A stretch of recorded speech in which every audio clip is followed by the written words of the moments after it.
और अपनों का ख्याल रख रही होगी। कई बार टीवी पर, न्यूज़ चैनल में, अखबारों में या मेरे ही जरिए, मेरी जुबानी बहुत बार मैं कहानी में दोहरा चुका हूँ कि कत्ल की साजिश रची गई, कत्ल की प्लानिंग हुई, ऐसे प्लानिंग हुई, ऐसे साजिश रची गई, उसके बाद कत्ल हुआ। मुझे लगता है कि आप में से कोई शायद ही ऐसा हो जिसने ये ना सुना हो। लेकिन एक सवाल आता है मन में, किसी मर्डर की प्लानिंग कैसे होती है? किसी कत्ल की साजिश कैसे बुनी जाती है? साजिश करने वाले आपस में क्या बातें करते होंगे? साजिश करने के लिए जब वो बैठते होंगे वो जगह कौन सी होगी? उनका बॉडी लैंग्वेज क्या होगा? उनके चेहरे का हाव भाव क्या होगा? अगर दो लोग कहीं बैठकर एक मर्डर की प्लानिंग कर रहे हैं तो उनके चेहरे को देख कर क्या कोई अंदाज़ा लगा सकता है? ये सवाल मेरे मन में भी बहुत बार आता है। आज इन्हीं साजिशी सवालों के जवाब आपको लाइव दिखाऊंगा, फ्रेम दर फ्रेम। एक कत्ल की प्लानिंग, एक मर्डर की प्लानिंग, एक पूरी साजिश, और उस साजिश को कैसे रची गई। साजिश रचने के दौरान साजिश रचने वाले दो जो कातिल बनने जा रहे हैं उनका बॉडी लैंग्वेज क्या है, वो कैसे बात करते हैं, कैसे चलते हैं, कैसे हंसते हैं, ये सारी चीज़ें फ्रेम दर फ्रेम पहले आपको दिखाऊंगा, उसके बाद पूरी कहानी पर आऊँगा आगे की। जो केतन है उसकी मौत से ठीक 17 घंटे पहले केतन की मौत पर आखिरी मोहर लगाई गई थी और आखिरी प्लानिंग 17 घंटे पहले हुई थी।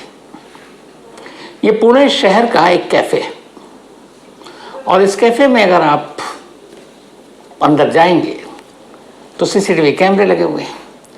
उन्हीं में से एक सीसीटीवी कैमरे से कहानी शुरू होती है। अगर आप देखेंगे तारीख है उस पर 17 जून, यानी केतन की मौत से एक दिन पहले। घड़ी में वक्त हुआ है 4:32 4:32 का टाइम है, बल्कि ठीक 32 मिनट कुछ सेकेंड। कहानी यहीं से शुरू होती है। इस कहानी के दो कैरेक्टर हैं। फ्रेम में 4:32 पर एक लड़की जिसने आसमानी रंग की टी शर्ट, ब्लू ट्राउजर और चप्पल पहना हुआ है फ्रेम में एंटर करती है। उसके ठीक पीछे कुछ दूरी पर उसके बाद एक लड़का एंटर करता है, धारीदार टी शर्ट पहने हुआ है, ब्लू जीन्स पहने हुआ, वो भी चप्पल में। अब ये दोनों कैफे के बाहर इस कैमरे में रिकॉर्ड हुए, उसके बाद अंदर आते हैं। अब फ्रेम बदल जाता है, नेक्स्ट फ्रेम आता है। दूसरे फ्रेम में आप देखेंगे तो कैफे के अंदर 3 लोग बैठे नजर आएंगे। उसके बाद अचानक वही लड़की जो चप्पल में है, आसमानी रंग की टी शर्ट में है और ब्लू ट्राउजर में, वो दाखिल होती है। ये लड़की कोई और नहीं, सिया है, और सिया के ठीक पीछे अब वही लड़का दाखिल होता है और ये लड़का कोई और नहीं, चेतन है। अब ये दोनों अंदर दाखिल हुए, इसके बाद फिर से फ्रेम बदलता है। अब दोनों एक काउंटर पर खड़े हैं। काउंटर पर इनके हाथ में, जो चेतन उसके हाथ में एक मेन्यू कार्ड है, वो मेन्यू कार्ड देखता है, सिया से कुछ पूछता है, फिर मोबाइल निकालता है, स्कैनर से पेमेंट करता है, शायद ये अपना ऑर्डर दे चुका। इसके बाद यहाँ पे ये फ्रेम खत्म। अब दोनों वहाँ से बाहर निकलते हैं। एक बार फिर फ्रेम बदलता है। अब दोनों इसी कैफे के बाहरी हिस्से में आ जाते हैं। बाहर आने के बाद वहाँ कुछ टेबल कुर्सियाँ पड़ी हैं। दोनों आसपास देखते हैं, शायद अपने बैठने के लिए चेयर ढूंढ रहे थे कि किस टेबल पर बैठे। फिर सामने की तरफ दोनों एक साथ बढ़ते हैं और वहाँ जाकर दोनों बैठ जाते हैं। अब सिया और चेतन टेबल पर बैठे हैं, बातचीत चल रही है। कैफे के अंदर एंट्री करने से लेकर इस टेबल पर आने तक करीब 4 मिनट लगा था इन दोनों को। 35 से 36 सब शाम के 4:35 हो चुके हैं। थोड़ी देर में ही जो ऑर्डर दिया इन्होंने, वो ऑर्डर एक कैफे का स्टाफ उनको दे जाता है। अब दोनों की बातचीत शुरू होती है। थोड़ी देर के बाद अचानक सिया अपने दोनों पैर चप्पल उतारती है और कुर्सी पर रख लेती है। चेतन अपनी कुर्सी को और करीब ले जाता है। अब दोनों बिल्कुल करीब होकर बात कर रहे हैं। इसी दौरान में एक बार ऐसा होता है जब दोनों की पीठ कैमरे की तरफ होती है और दोनों झुके हुए हैं और मोबाइल में कुछ देख रहे हैं। इस वक्त ये दोनों मोबाइल में देख रहे हैं, ये कुछ और नहीं है। मोबाइल में यूट्यूब पे एक वीडियो खोला है और इस वीडियो में लोहगढ़ किले का जो वीडियो है, जो तस्वीर है, वो दोनों देख रहे हैं। ये हमें कैसे पता, ये आगे बताऊंगा। तो उस वक्त दोनों, अब सिया और चेतन उसी लोहगढ़ का वीडियो देख रहे हैं यूट्यूब पर। इसी दौरान में सिया का कि शायद फ़ोन बजता है, वो फ़ोन उठाती है, फिर वापस रख देती है। फिर इनकी लंबी बातचीत चल रही है। ये जो पूरी बातचीत चल रही है, ये केतन के मर्डर की प्लानिंग की बातचीत चल रही है और ये आप लाइव देख रहे हैं।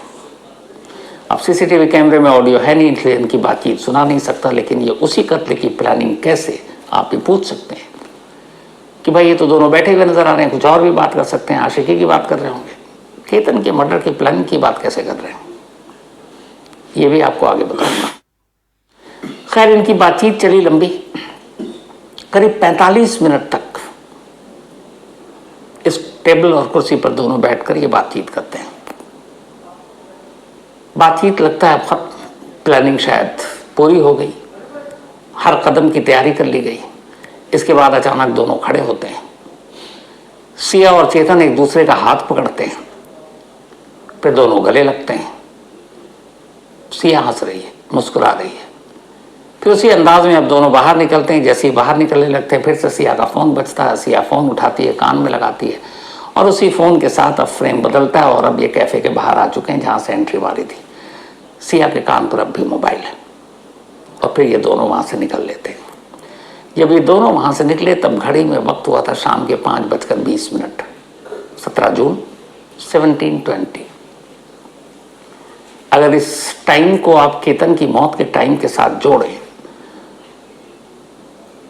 तो केतन को सुबह 10:30 के आसपास धक्का दिया गया था। 5:20 पर ये दोनों निकले, यानी इसके 17 घंटे बाद केतन का कत्ल हुआ। अब सवाल यही है जो दो पूछा कि आप में से कोई भी पूछ सकता है कि दोनों इस कैफे में साजिश बुनने के लिए आए थे, कत्ल की प्लानिंग करने आए थे, मोबाइल में किले का वीडियो देख रहे थे यूट्यूब पर, ये कैसे पता? तो उससे पहला सवाल तो यही मन में आना चाहिए कि ये 17 तारीख को इस कैफे में आए, ये कैसे पता? तो यही कहानी है। जब इन दोनों से पूछताछ हुई, क्योंकि ये पुलिस हिरासत में है, तो पुलिस ने उनसे पूछा। इस दौरान में पुलिस लगातार इन दोनों के मोबाइल का कॉल डिटेल, लोकेशन सब खंगाल रही थी, या इनके मोबाइल से किस किस को पेमेंट किया गया। तभी जब सिया के मोबाइल के लोकेशन ट्रेस करने की कोशिश की जा रही थी 17 और 18 जून की, तो पुलिस को एक बार उसका लोकेशन मिला इसी कैफे का, पुणे के। पुलिस ने उससे पूछा कि तुम इस कैफे में क्यों गए थे, और इत्तेफाक से उसी वक्त चेतन के मोबाइल से पेमेंट हुआ था इसी कैफे में, जो उसने ऑर्डर दिया मोबाइल पर, वीडियो में साफ दिख भी रहा है। तब इन्होंने बताया कि ये दोनों 17 जून की शाम उसी कैफे में गए थे और उसी कैफे में बैठकर इन्होंने आखिरी प्लानिंग की थी। इसके बाद वो फिर शाम और पूरी रात नहीं मिले थे, अगले ही दिन मिले थे। पुलिस ने जब सिया के मोबाइल को चेक किया, उसकी जो उसने सर्च किया था सोशल मीडिया, जब उसमें गई तो वही टाइमिंग थी 4:32 से 5:20 के दरमियान उसने लोहगढ़ फोर्ट को यूट्यूब पे सर्च किया था, तो वहां से वो मिला। तब पुलिस ने उससे पूछा कि तुम दोनों कैफे में क्यों गए और ये लोहगढ़ किला बैठकर कैफे में क्यों देख रहे थे? तब इन दोनों ने बताया कि असल में हम मिल नहीं पा रहे थे। एक तो जब से सगाई हुई और भी मुश्किल, शहर में कोई भी जानकार, तो कि दोनों परिवार बड़े बिजनेसमैन, कोई भी देख लेता, तो इसलिए मिलने में भी दिक्कत आ रही थी। लेकिन ये था कि फाइनल प्लानिंग करनी है, क्योंकि 14 जून को नाकाम हो गया था पहला जो केतन को मारना था, तो किसी ऐसी जगह, इसीलिए उन्होंने शहर से थोड़ी दूर इस कैफे को चुना और यहाँ बैठकर कत्ल की आखिरी प्लानिंग करनी थी कि सुबह कौन कैसे जाएगा, वहाँ कैसे होगा, तुम पीछे कब आओगे। और यहाँ तक कि दोनों ने इशारों में बात करने की भी बात की थी कि एक मैं खास इशारा करूँगी तो तुम चल पड़ना, है खास इशारा करूँगी तो रुक पड़ना। तो ये सारी प्लानिंग वहीं हुई और इसी प्लानिंग के 17 घंटे के बाद केतन का कत्ल हुआ। तो ये सीसीटीवी फुटेज उस प्लानिंग का, जो शुरू में मैंने कहा था कि एक लाइफ प्लानिंग, कत्ल करने वाला कैसे करता है, क्या चलता है, कैसी बातें करता है, बॉडी लैंग्वेज क्या होता है, ये उसका जीता जागता सबूत है। और फिर एक सवाल का जवाब भी मिल गया। अगर आप देखेंगे इसमें सिया जिस तरीके से आई, सिया जिस तरीके से मुस्कुराई और जिस तरीके से गले लगकर गई, चेहरे पे कहीं से ये पता ही नहीं चल रहा कि मतलब ये दोनों यहाँ एक कत्ल की प्लानिंग कर रहे हैं। वो कत्ल जो अगले कुछ घंटों बाद होना है, और वो भी कत्ल अपने ही मंगेतर का। मतलब आज एक मर्डर की प्लानिंग खुशी खुशी, क्या करें, अजीब लग रहा है, इसीलिए कह रहा हूँ।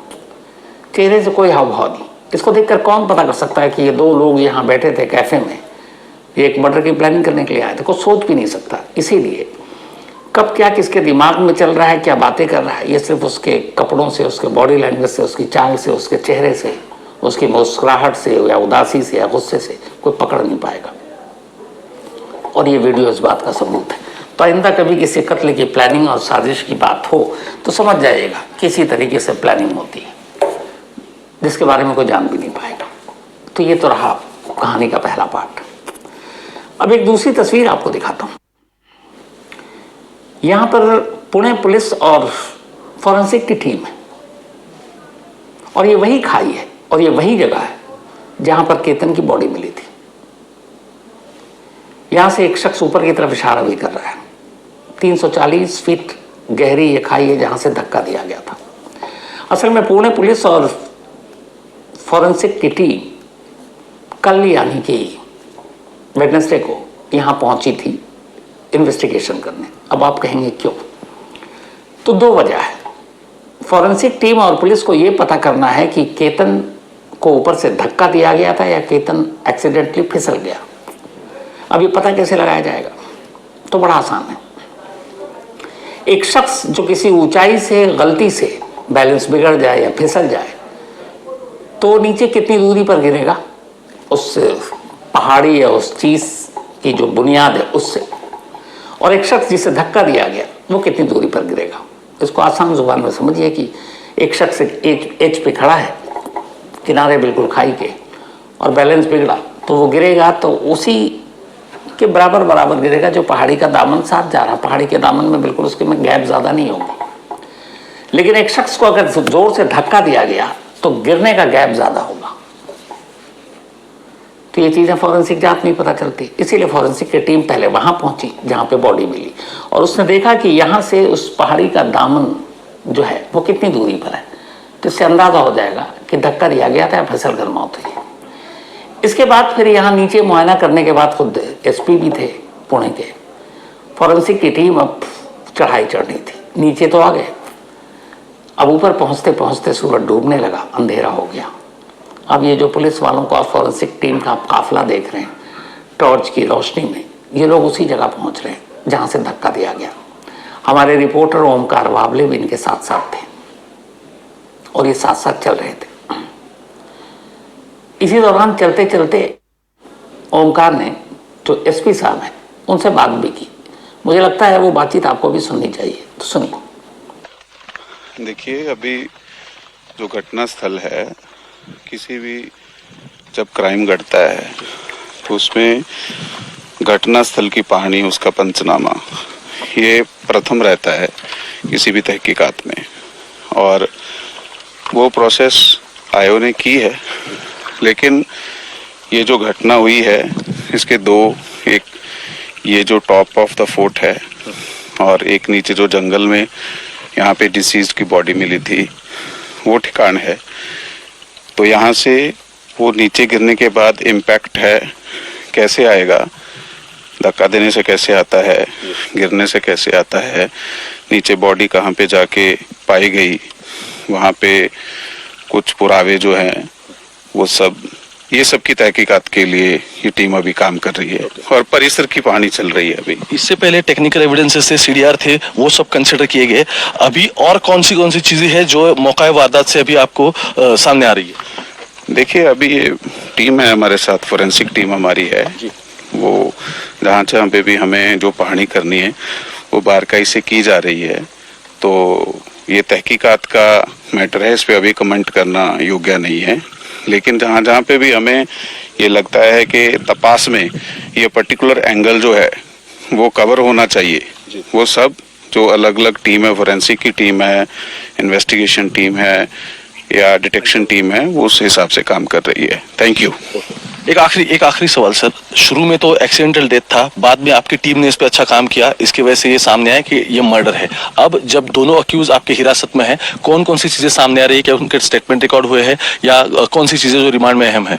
देखिए, इसके बारे में ऑलरेडी मीडिया को माहिती दी गई है, आप भी उस दिन वहीं पे थे। तो जिस हिसाब से घटना हुई है कि पहले वो 31 को यहाँ पे आना, फिर उसके बाद आग्रह करना दोबारा जाने का, फिर वो बाली का ट्रिप कैंसिल होना और फिर 14 तारीख को यहाँ पे आना और उसी जगह पे बैठना, यहाँ पे 18 तारीख को इस घटना को अंजाम दिया गया है। तो ये सारा जो एक लिंक है इस सब घटनाओं के बीच, वो उभर के सामने आ रहा है। उसके पीछे कुछ जो मोटिव है वो उभर के सामने आ रहा है। उसके बारे में इन्वेस्टिगेशन होने के बाद ही आपको डिटेल जो इंफॉर्मेशन दी जाएगी। Thank you. तो सुना आपने। अब इसके बाद पुलिस और फॉरेंसिक टीम पहुंचती है उस जगह पर जहां पर 18 जून की सुबह केतन खड़ा था और सिया और चेतन ने उसे धक्का मारा था। बाकायदा फॉरेंसिक टीम ने वहां से तस्वीरें ली, वहां से ऊंचाई देखी, वहां से इस बात को भी पता करने की कोशिश की कि जो बॉडी मिली कितनी दूरी पर थी, धक्का मारने से मौत हुई या फिर फिसलने से मौत हुई। तो रात के अंधेरे में टॉर्च की रोशनी में ये पूरा काफिला उस कत्ल की तफ्तीश करने इस ऊंचाई पर पहुंचा था जो इस वक्त सुर्खियों में, कि 20 साल की एक लड़की का दिमाग इतना शातिर कैसे हो सकता है जो बड़े बड़े पेशेवर अपराधी को भी पीछे छोड़ दे। तो ये तफ्तीश भी आपने देख ली। इस बीच पुलिस इंट्रोगेशन में, चूंकि पुलिस कस्टडी में है दोनों, सिया ने एक बात बताई। उसने कहा कि जो केतन का परिवार है उसके परिवार को वो लोग जानते थे। पुलिस ने उससे पूछा कि तुमने आखिर एंगेजमेंट के बाद कत्ल क्यों नहीं किया, अगर मतलब कत्ल क्यों किया, अगर शादी नहीं करनी थी तो एंगेजमेंट ही मत करती। उसने कहा कि मैं शुरू से ही शादी के खिलाफ थी, पर मेरे फैमिली वाले जिद पर अड़े थे कि तुम्हारी शादी केतन से होगी और केतन का परिवार अच्छा है, केतन अच्छा लड़का है, पर मैं नहीं चाहती थी। पुलिस ने पूछा तो मना कर देती। उसने कहा परिवार वालों ने मुझ पर दबाव डाला, बार बार यही कहा कि इससे बेहतर कोई परिवार और फैमिली नहीं है, तुम्हारे लिए बेहतर लड़का है। तो पुलिस ने यह भी कहा कि तुम साफ इनकार कर देती, धमकी दे देती कि भाग जाऊंगी, किसी और से करूंगी। उसने कहा नहीं, मैं घर वालों के खिलाफ नहीं जा सकती थी, पर मैं ये शादी नहीं करना चाहती थी। मैंने अपनी बुआ और कुछ और रिश्तेदारों से ही बोला, अपनी माँ को ही बोला, पापा को नहीं बताया था, बट वो लोग पीछे हटने को तैयार नहीं थे और इसीलिए मैंने फिर सगाई कर ली, ये सोचकर कि सगाई से शादी के बीच में काफ़ी वक्त होगा, कुछ ना कुछ कर लेंगे। उसने ये भी कहा कि सगाई के वक्त उसे ये आइडिया नहीं था कि केतन को मारना है, ये बाद में ख्याल आया।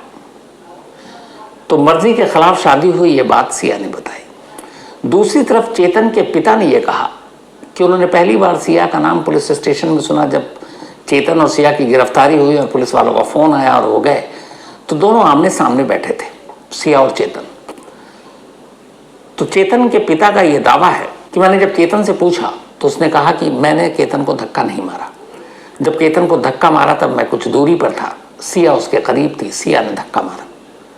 और चेतन के फादर का यह भी कहना था कि वो उस वक्त वहीं मौजूद थे, दोनों आमने सामने थे। वो क्यों गया? तो देखो अभी हमारे को तो बोल के गया नहीं, हमारे को तो बोला है मीटिंग है, मीटिंग में जा रहा हूँ ऐसा। सुबह मैं उसके मम्मी को बोल के निकला, मेरे को तो कुछ बोला ही नहीं, मम्मी को इतना बोल के निकला। लड़की के साथ में था, उसके बारे में उसको अपने को कुछ मालूम नहीं है, कुछ नहीं बताया। कुछ मालूम नहीं, इसके पहले भी था, इनके साथ में रहता तो कभी दिखता, हमने कभी देखा नहीं। हमारे को उसके बारे में कुछ मालूम नहीं। और वो सिया जो लड़की का नाम भी अभी कल मालूम पड़ा, उसका भी आपने को कभी न तो कभी देखा नहीं, बात पहली बार वो पुलिस चौक में देखा उसको, लड़की को। अच्छा, हाँ आपने? हाँ। अच्छा, मुझे एक बात बताइए। और उसका नाम ये सब कल मालूम पड़ा। चेतन एक क्रिकेटर है और 22 साल की उम्र है और कहते हैं कि पुणे में लोकल लेवल पे बहुत अच्छा, मतलब उसका क्रिकेट के फील्ड में नाम है, बहुत सारी ट्रॉफियां जीत रखे हैं, बहुत सारे मैन ऑफ द मैच जीत रखे हैं। लेकिन चेतन के घर वालों को पता नहीं था कि सिया और चेतन का क्या रिश्ता है। हालांकि वो मना कर रहे हैं, उन्होंने कहा कि मैंने तो पहली बार नाम ही सुना वहाँ थाने में और उससे पहले हमें पता नहीं था। लेकिन चेतन और सिया के रिश्तों पर जितने लोगों को अब तक जो सवाल था, इस कैफ़े की सीसीटीवी तस्वीर ने उन सारे सवालों का जवाब दे दिया कि इन दोनों में रिश्ता था, दोनों दोस्त थे, और जिस तरीके से दोनों कैफे में मिले थे उससे भी साबित हो गया। अब पुलिस इन दोनों से और पूछताछ कर रही है और इस बात की कोशिश कर रही है कि जो भी अभी इंट्रोगेशन है, सब कुछ है, एक पुख्ता केस तैयार किया जाए। क्योंकि एक चीज़ आप लोग याद रखिए, अब ये सारी बातें, सारी चीज़ें बेशक सिया और चेतन के खिलाफ हैं, लेकिन एक चश्मदीद कोई नहीं है जिसने केतन को धक्का मारते हुए सिया या चेतन ने दिया हो जो धक्का देखा हो।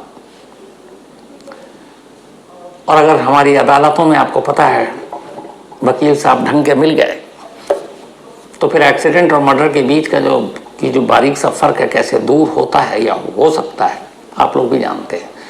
दूर जाने की जरूरत नहीं है। यही 11 महीने पहले, मई का महीना था, ये जून का है, सोनम सोनम सोनम हर जगह सुर्खियों में था। हम सभी ने कितनी कहानियां सुनाई, कितने शोज किए, लेकिन साल भर भी नहीं हुआ सोनम की गिरफ्तारी को जमानत मिल गई। आपको पता है कि राजा रघुवंशी के कत्ल से जितने भी लोग जुड़े थे, जितने लोगों को गिरफ्तार किया गया था, चाहे वो सुपारी किलर हो या फिर खुद सोनम हो या उसका बॉयफ्रेंड हो, कोई भी जेल में नहीं है, सब जमानत पर बाहर है। वो केस जो पूरे देश की सुर्खियां थी, जिसके बारे में ये था कि पूरी जिंदगी जेल में कटेगी, 9 महीने के अंदर अंदर, बल्कि 9 महीने, हाँ बल्कि 9 ही महीने, 8 या 9 महीने में सोनम बाहर आई है। और सोनम इस वक्त भी शिलोंग में है। सारी चीजें क्लियर थी। हनीमून पर गई, हनीमून पर प्लान किया, हनीमून पर मर्डर किया, जमानत पे बाहर है। तो फिर क्या गारंटी है कि आने वाले 8-9 महीने में सिया और चेतन भी जमानत पर बाहर नहीं होंगे, और उसके बाद केस का क्या होगा ऊपर वाला जाने। तो इसीलिए इस वक्त पुणे पुलिस की सबसे बड़ी जिम्मेदारी ये है कि वो एक ऐसा पुख्ता केस तैयार करे जिसमें न सिर्फ सजा हो बल्कि जमानत भी ना मिले। तो ये थी आज की कहानी। अब आपसे मुलाकात होगी कल रात 9 बजे किसी नई कहानी के साथ। तब तक अपना